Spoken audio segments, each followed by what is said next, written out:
Hello, my name is Hassan. The title of this video is how I got 3 A stars at A-level. So who might be watching this video? You might be watching this video if you are about to take A-levels yourself, you've taken A-levels before, or perhaps you just find it interesting. Maybe you're doing some other qualifications, you want to know how I approached it.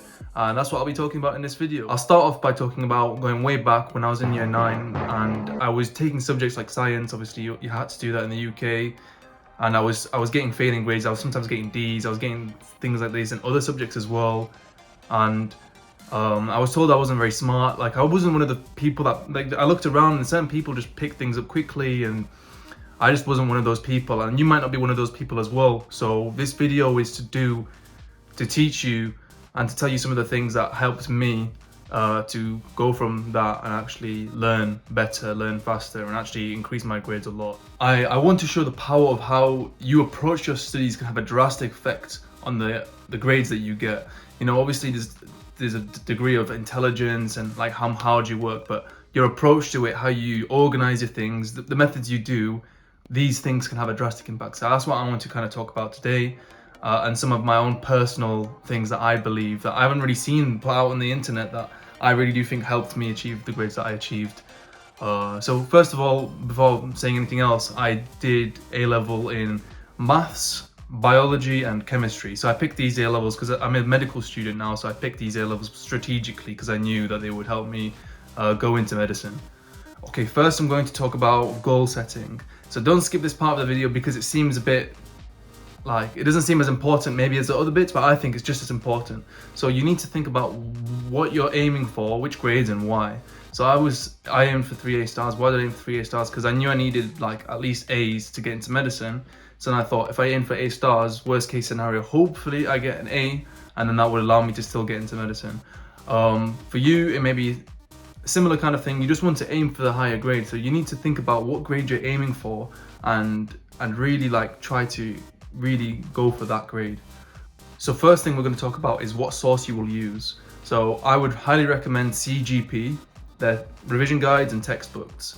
Why would I recommend these? Because they pretty much like go majority off the specification. They don't really deviate a lot from that. So the specification, if you don't know, is a piece of material set by the exam board, which is the exhaustive list of what they can test you upon. So if you learn anything outside of that, like they shouldn't have to really test you on those things. So these revision guides are what you should really be focusing on. I learned from the revision guide, and then I use a textbook for questions.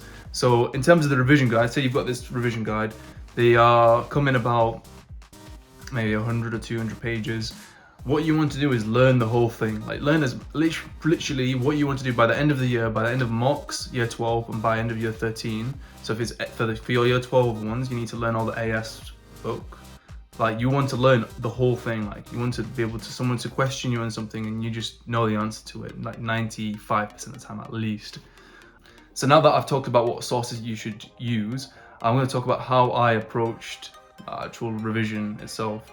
So what first thing I did was I would take notes, I would highlight my notes, I would produce voice notes, and I would also do active recall of the revision guide itself. So that's for every single topic, every page of the revision guide. That's how I did it. So every page of the revision guide, that's what I did. There are other things which you should also focus on as well. Obviously practice questions, practice papers, and also going through the specification itself. Now, the reason I haven't included that in the list I gave earlier is because these are the things I used to do after, like towards the end, when it's closer to the exam period of time. A lot of people recommend that you do it throughout and that you don't really leave it all to the end, but I would say you try to only do a little bit throughout. The most important thing is you're learning the material, knowing as much as you can. You actually understand it, because if you can understand it, then you can answer questions on it. So going back to the list that I personally did, I said I took notes and highlighted. So these are the things I did at the time, and it allowed me to gain an understanding about when I was reading the text. I would like understand it better and I'd get familiar with the content itself. But this in itself is quite a low yield activity in terms of bringing things to your memory. The most important thing is active recall and spaced repetition. So going back, would I have still did those things? I'm not 100% sure, but if you have time in your hand, and I do think it's quite a good thing to do, just don't make the notes perfect, don't make it, really take your time and everything. Just literally just scribble down, get a basic understanding of it.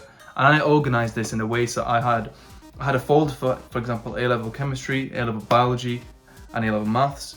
And for each revision, so for each page in the revision guide, I would have the notes, like I put it in this folder, and I'd have it highlighted, and that would be put away. Just it allows me to get the understanding of the topic, but the most important thing is the active recall I was talking about.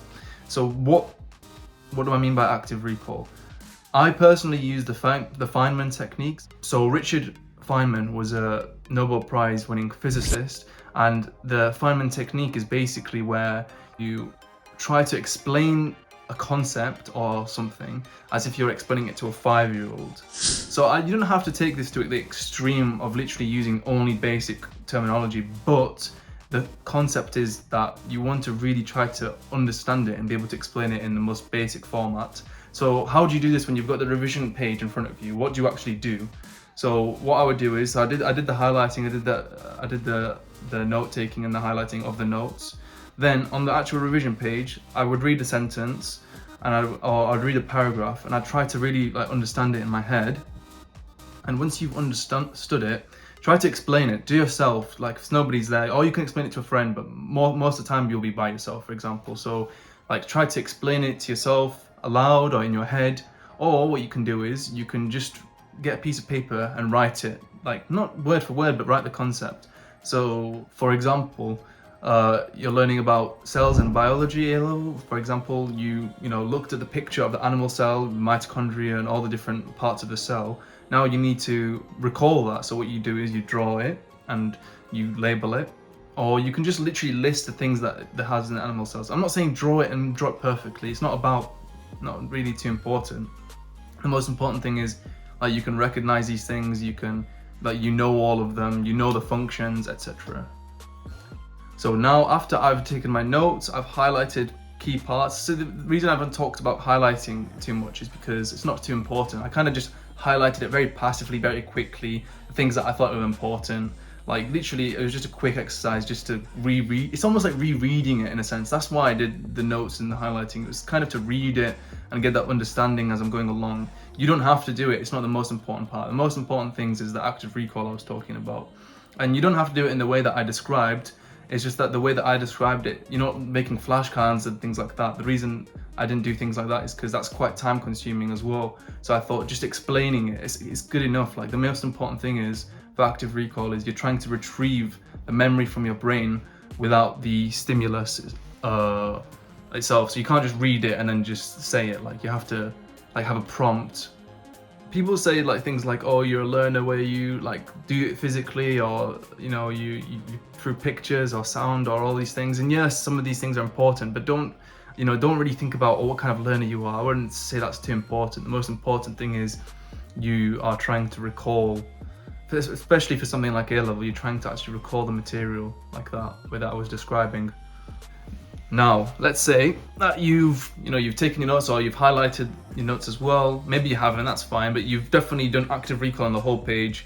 So you can basically recall pretty much everything on the page. You're pretty comfortable with it. 90%, 80%, it's fine at this stage. Now what you're going to do is obviously you're going to move on to the next topic. So what you're going to do is you're going to have to repeat that old topic at some point.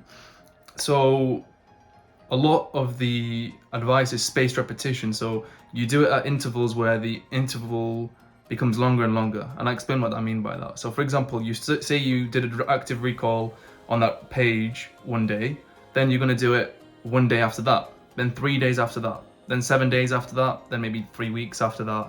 And then at that point, it's pretty much in your long-term memory. So you do need to still go over it, every now and then, but not really that often. And if you do go over it, it'll be far faster. Every time you do it, it's going to get far faster than the initial steep learning curve. So if you did that active recall and the spaced repetition with all the revision guide pages, you would be and you actually understood all of them very deeply, and you really knew it inside and out. That's how I got to learning it all inside and out. And if you can get to that point, then you have a very good chance to getting very high grades. Your goal should be, initially, you want to learn the whole revision guide. I know you might be like, oh, that's obvious. Of course you want to learn the whole revision guide, but you really want to learn every little bit. So every little detail, they can test you that on the exam. So if you actually know it, like you know it like the back of your hand, then what else can they really throw at you? You know, obviously practice questions can come later. That's what I think. I might be wrong, but that's personally what worked very, very well for me. There's no point doing practice questions if you don't know the content itself. So you need to learn the content first properly. And once you've learned that content, you can do some questions after you've learned that bit of content. And same with the next piece of content, do some questions there. And the next bit, do some questions there.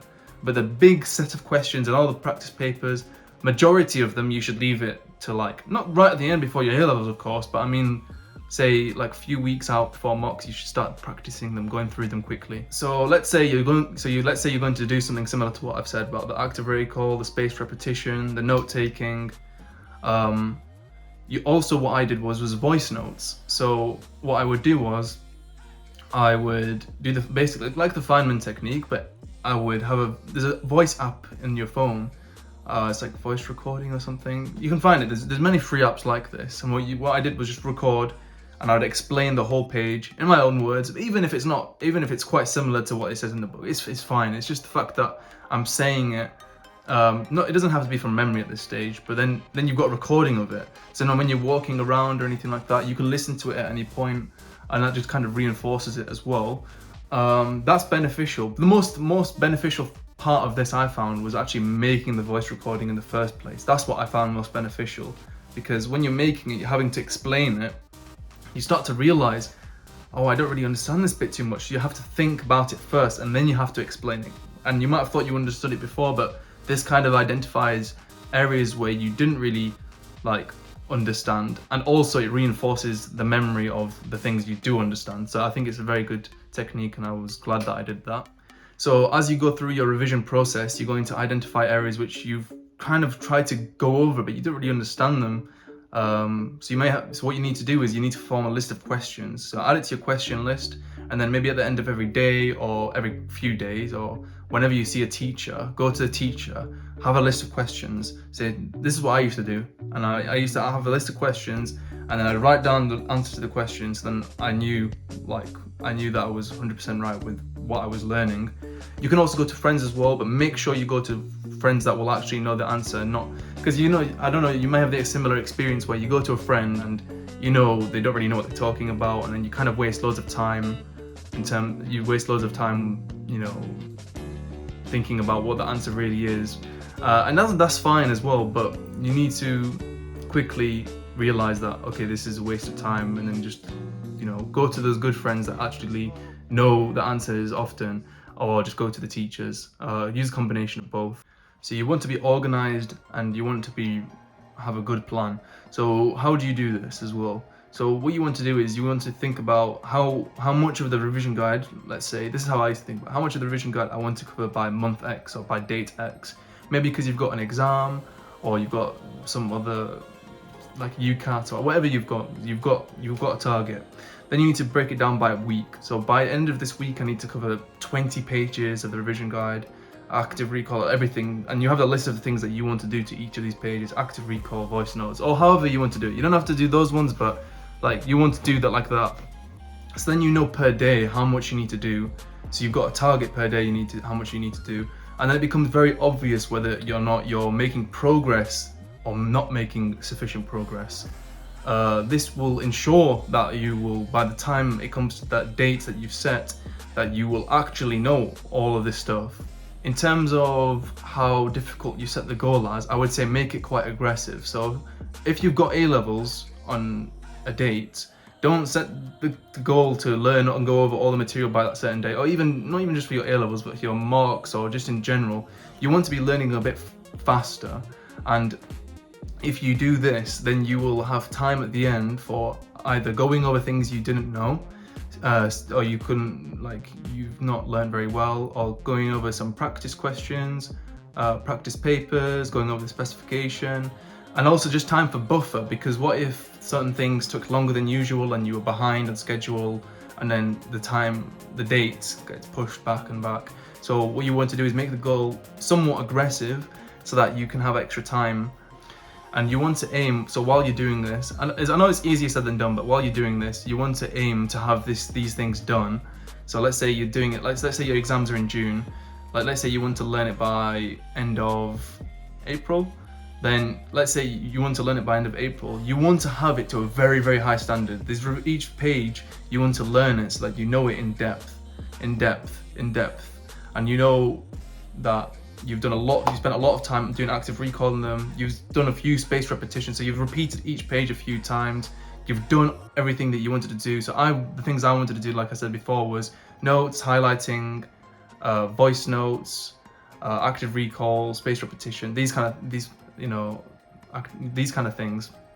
So you want to make sure you've done that with every single one up till that date. And then after that, it should be like, that extra time is just, you don't even need it, but you want to really have that extra time so that you can either do those things that I said before.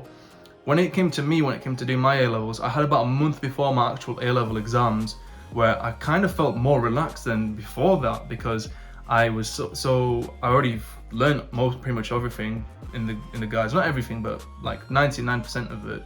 So I was just spending time just doing questions and filling up any small gaps I had here and there. And that's what I really do think contributed to me getting the grades that I got. Well, thank you very much for listening. That's pretty much all I've got to say. If you want any more videos like this, or if you've got any questions, pop them below.